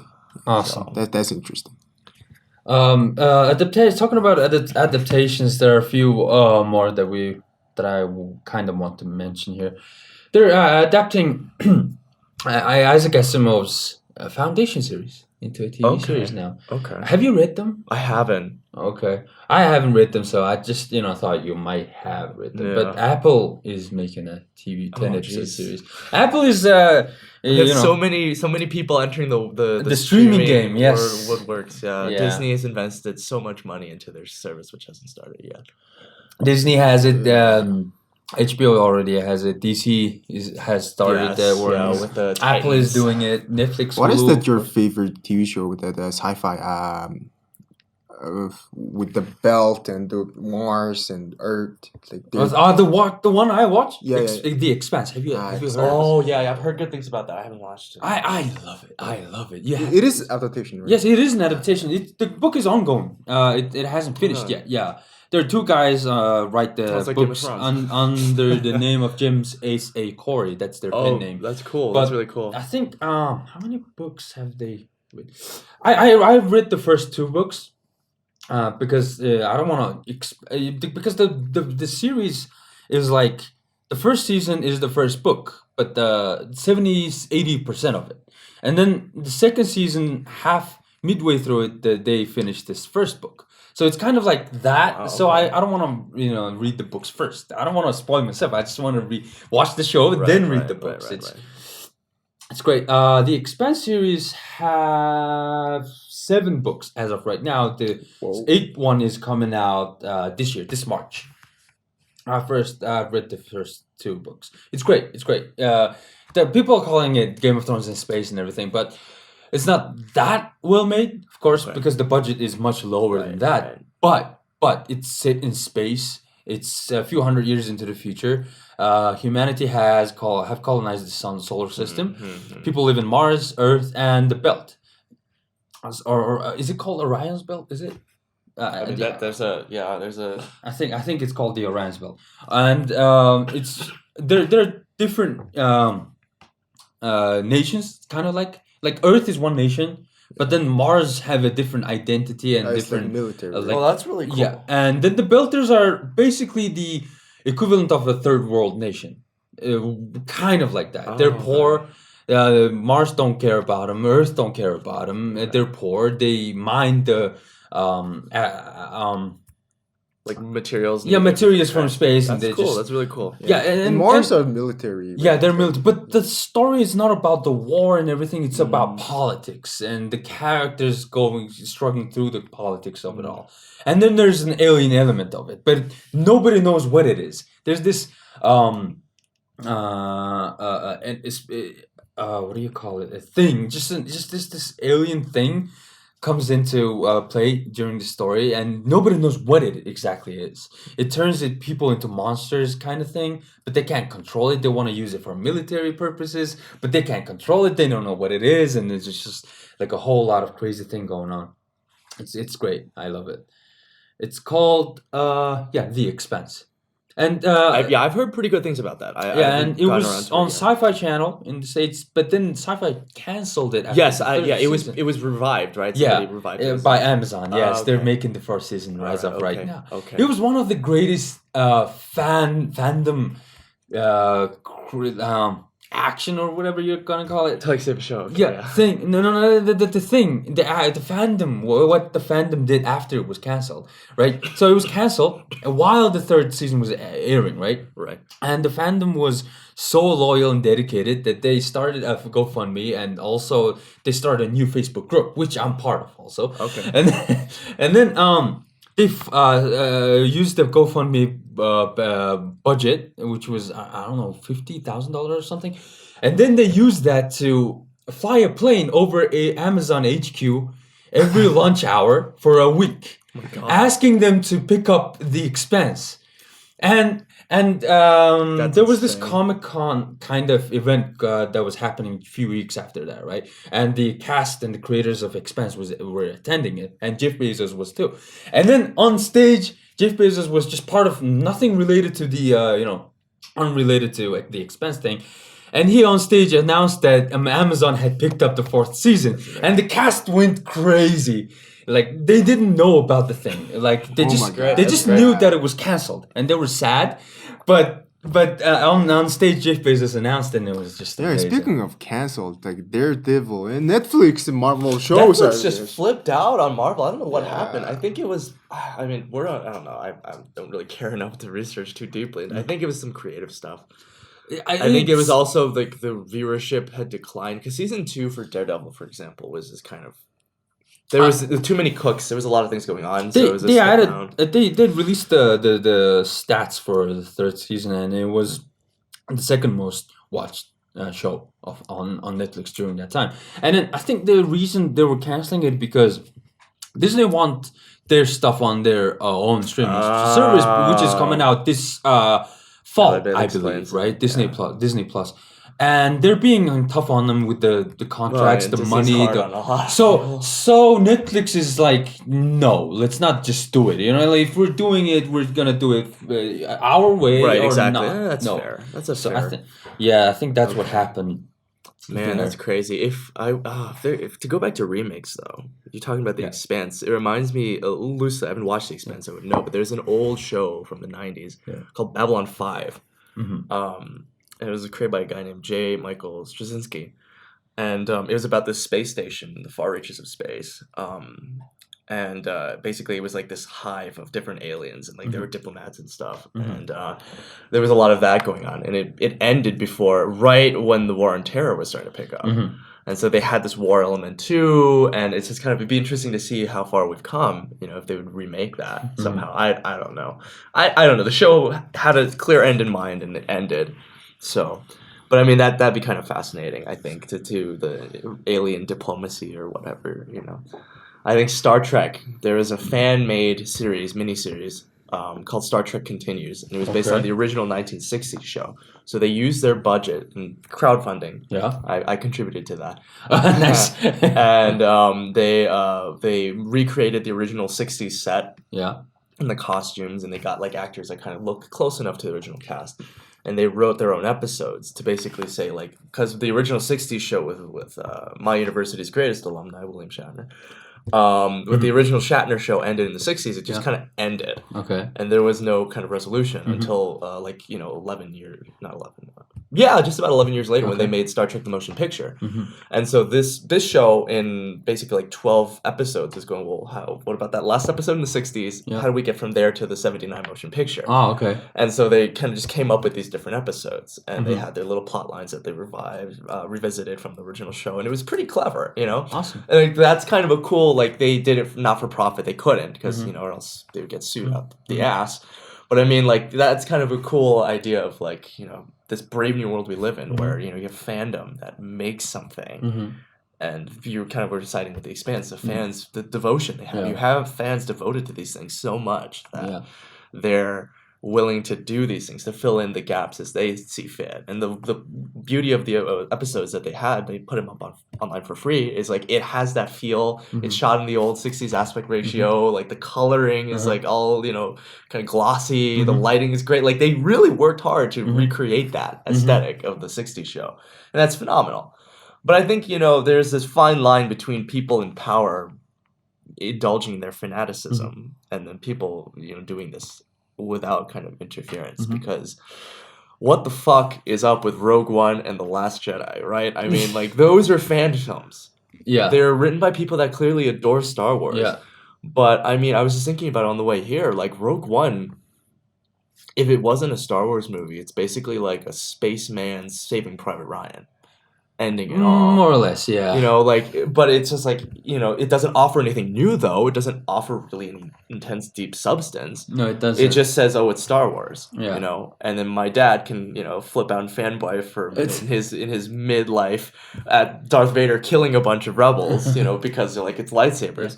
But I mean, and then the Last Jedi is the Last Jedi. It's, you know, I don't know why, but it's one of the most divisive films in recent history. It's So I don't know. I mean, you have a shit ton of Star Wars fans that would say what deserves a remake? The Last Jedi. I just think that they didn't have to choose Rian Johnson as a director. And I mean, I understand Last Jedi because it was Rian Johnson. He likes to flip ideas on its head. That's what he does. Like, that's what his films are. That's what his thing is. And then why did they have to bring that kind of a filmmaker into a Star Wars where everything is so not concrete, but like established, right? Like the vibe, even the comedic elements, right? Even the prequels, like things are established. You kind of have to play in within the rules of it, right? Right. And then they brought in Rian Johnson, like the least not qualified, but like the least ideal I guy think that's for Star another Wars. instance of lack of check and balance too, actually, because I mean, I initially threw out these two examples as a case where the committee was too oppressively, you know, you got to do this, you got to do that. Yeah. But I think with Last Jedi, it also shows the other extreme, because Rian Johnson, I don't think, had a lot of people keeping him in check. I think the committee actually let him do his thing. He just had creative He was the sole writer. Yeah. And it's like, that's what we all strive for people aspiring to be filmmakers, for people that are filmmakers. Yeah. Like, Christopher Nolan has that, because he announced his new film that he's coming out like next summer. And it's like, basically, the deets are there. It's like $200 million. We don't know what the story's about, but it's like Chris Nolan can do whatever he wants because he's Christopher fucking Nolan. Yeah. You know, like, and it's like he had to work hard to get there, you know? And like, we all strive to have that level of freedom in whatever we do. Yeah. But it's like, how the hell did Rian Johnson seem to miss the mark so much? And I don't know if it's that his need to do that, like, J.J. Abramsian kind of like, I need to challenge everything. Yeah. You know, which is ironic because J.J. Abrams used to do that. He sold his magic box, right? That's what he called it. Mystery box. Yeah. And it's like he did The Force Awakens, which is the safest possible start to the new franchise, right? So, I mean, it's just very fascinating because I remember Mission Impossible 3 wasn't a horrible film, but I mean, back then, J.J. Abrams was all about, like, doing that Tarantino kind of thing where you tell the story out of order. Yeah. You love that shit. You don't do it no more. But I mean, it's just very fascinating, I think. You have a lot of... I have no idea how is he going to more or less fix it in the third one this year. I think the biggest problem also is Abrams and Johnson, their own admission, have said, like, we didn't have this grand plan. Yeah, for where we were going. We were just writing it as we were writing it. Abrams was going to make the first one, then Rian Johnson and Gareth Evans was going to finish it, right? Gareth Edwards? I don't know who was it? No, it was originally Colin Trevorrow. Colin Trevorrow, but Josh Trank was... he was attached to Rogue One, right? Josh Trank? Yes, but then he had his Fan Force stick moment. Yeah, Fan Force stick, yeah. Colin Trevorrow, yes, yeah. Yeah, I think it's better than Colin Trevorrow, you know, finishing up. Well, Colin Trevorrow just lucked out with Jurassic World. Jurassic World. Yeah, World. The first one. I don't know if he directed the second one. No, Jay Bayona, that guy. But I mean, the first one grossed like, you know, $1 bazillion, and he just overnight became this hot sensation. And it's like to give him Star Wars just like that. There's a little. It's like Rian Johnson a little bit too. Yeah. I mean, Looper had come out a few years earlier, and that's the closest thing to hard sci-fi that, you know, he's ever really done. Colin Trevorrow is making the third Jurassic World film. Like he's directing it again. Like, I don't think Colin Trevorrow has made a good film yet. Oh, right? man, you know what? We need to... Oh, well. I don't know what Michael Crichton books are left to be adapted into. I mean, Westworld. Oh, my God. Yeah. Well, do you like Westworld? I mean, that show is basically a remake of the movie. Kind of is, but it really, really develops. No. Right? That's why I think it's a successful remake. Because it's not... it doesn't... You know, in this case, I would say television, and it's HBO. I think they have the quality that's comparable to a film. It's the same general premise Yeah. of like you have a theme Park, park that yeah. and things go wrong. Yeah. You know, That's just the premise, but everything else is expanded and it upon. works because it keeps the same kind of general premise, but it expands on it different. So Jonah Nolan and his wife Lisa Joy, they just kind of doubled down on the philosophical stuff. Yeah. But then they went too far in season 2, and then they're like, okay, you know, how do we outdo ourselves? I think that's the problem. A lot of like high concept writers have. Is they have these shows that are great. They ask engaging questions and they do it really well. And it's like we gotta keep that going. Yeah. Like Game of Thrones didn't really see a dip until I think I just figured I'd wait until they finished the show. I stopped around season 4, but I think season 6 or 7 there was a dip, and the fans were like, "We see a dip." Season 7 was I think. There was it was one season. I just don't know which one it was, but they were like fans were going okay, you know. But like somehow Game of Thrones was able to kind of maintain that pace, even though the source material isn't done yet, and they eventually caught up. But I mean, it's like Westworld season 2 is not terrible, but it's so clearly like trying to outdo itself that it does suffer from it. Yeah, it's just a bit too much. But I really liked the second season, but it was a bit too much. Yeah. Which is great because Lisa Joy is signed on to do an adaptation of something. I just can't remember what it was. Game of Thrones has this weird problem of being too popular, especially since the 5th and the 6th season. So you're saying I'm a hipster for stopping at season 4 and before it got big. Yeah, and the thing is, the creators, Benioff and D.B. Weiss, they want to stop. Like the thing is, they want to stop having anything to do with the Game of Thrones brand. Yeah, they're tired of it. They're just exhausted because they started this project in 2006. That's true. And I watched this interview where D.B. Weiss says he hasn't had the one comfortable day with his family since 2006. Oh. And they're just tired of it. And then they want to go on to do their Star Wars trilogy, right? They're signed on to do another trilogy. And they want to do that. And they want a little more creative freedom. And they want less pressure. And then HBO wants Game of Thrones every year, a new season. And they want 13 seasons. And George R. R. Martin wanted 13 seasons too. But they were like, no, we're not gonna do it. We're gonna quit. We either quit or we finish it with 8 seasons with shorter episodes. The last 2 seasons, and they were like, okay, let's not change the showrunners, right? They know what they're doing, so let's just finish it like that. But we will start other shows based in in that universe. That's what they're doing. I see. Okay. So they're developing 5 different shows. Oh my goodness. Yeah, the first one is starting next year. But the cast is looking great, and Naomi Watts is starring in it. Okay. So, and the showrunner is Jane Goldman. She wrote X-Men movies like First Class, Days of Future Past, and Logan. Kick-Ass. Kick-Ass, right? No, not Kick-Ass. Kingsman, right? Yes. Yeah. So it's looking good. Yeah, she's worked with what's his name, Matt Vaughn a few times. Yeah, Matthew Vaughn. Yeah. So that looks good.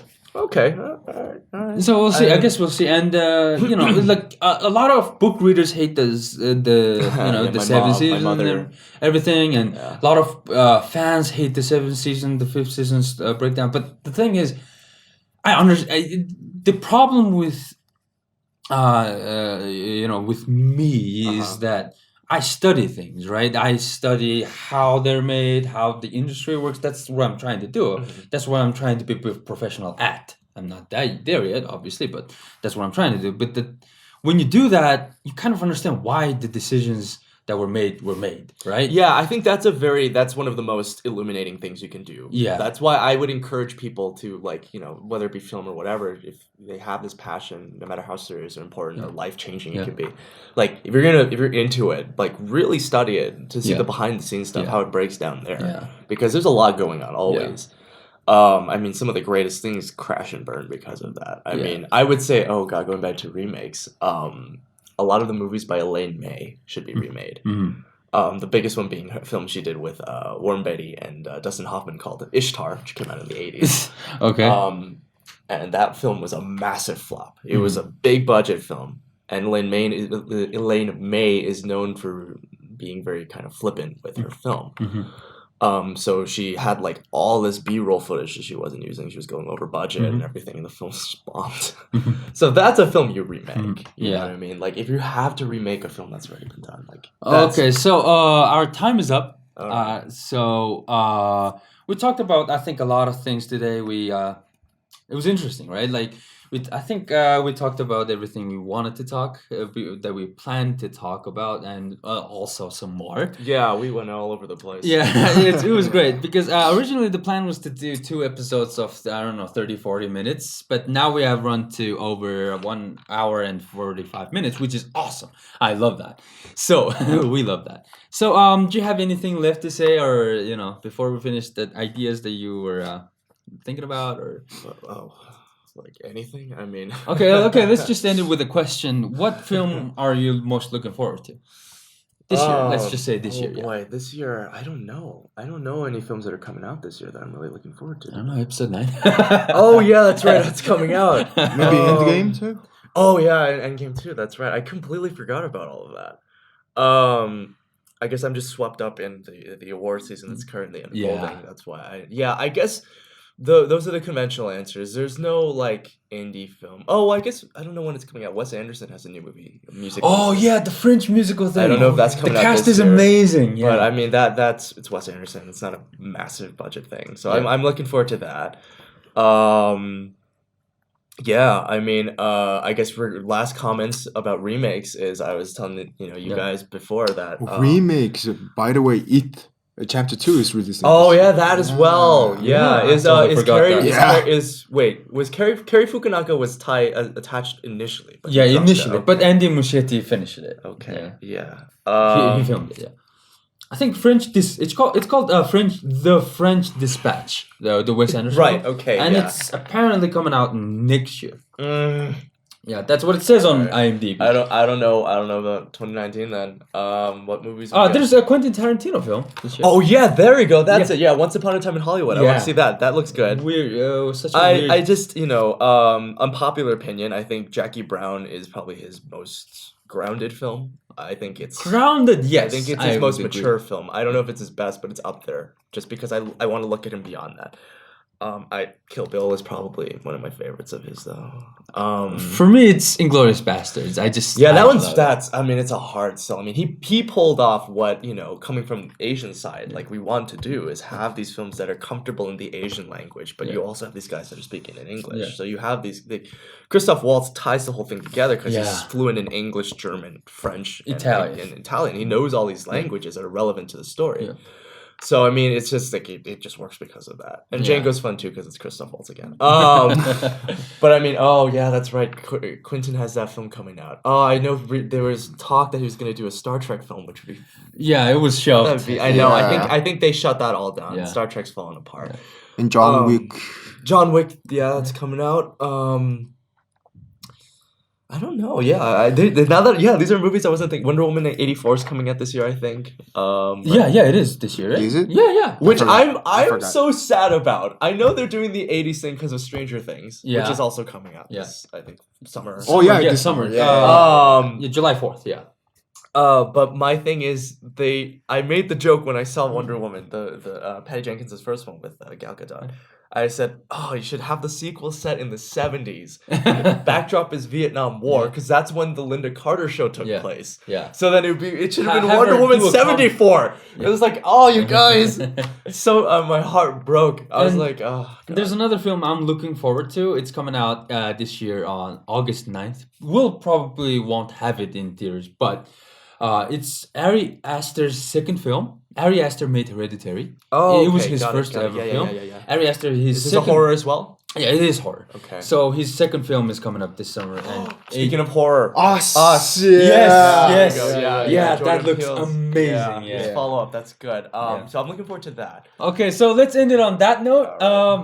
Datko was here. Thanks. He actually did talk about a few things. Yeah, a few things. Yeah. He's I having tried. this. He's I having tried. this bad run of. No, it's not bad, but run of shows that he Not talking not much. talk- he didn't talk much on X35. He Yeah. didn't talk much on Previous episode. and the last 2 episodes. Last yeah. Last 2 episodes. Yeah, so he did You'll a hit your much. stride. Yeah, with you something. did better this time, right? Yeah, I guess. Yeah, and thanks so much for coming and doing this. Oh, hey, thanks for What else? having me. This is great. I don't know what we can but you can put together from all of this? I don't know. We'll see. We'll see what Yeah. happens. But it was great. It was great having yeah, you, it was and awesome. it was an amazing conversation. Amazing, learning a lot of stuff, and yeah, it was great. Thank you for coming, and for the listeners, thank you for listening. And we'll be doing this every month. English episodes. Hopefully, we'll do better this time, like next time, and improve it because our English sucks. And No. No. and I hope this was interesting because Eric was awesome. Thank you. Yeah. Thank you. And thank we you. hope Yeah. we hope we expressed our ideas and we got our points across. And see you next time, right? Yeah. So bye, guys. Okay, bye, and see you next time. Yeah, take Thank you. care, everybody. All right.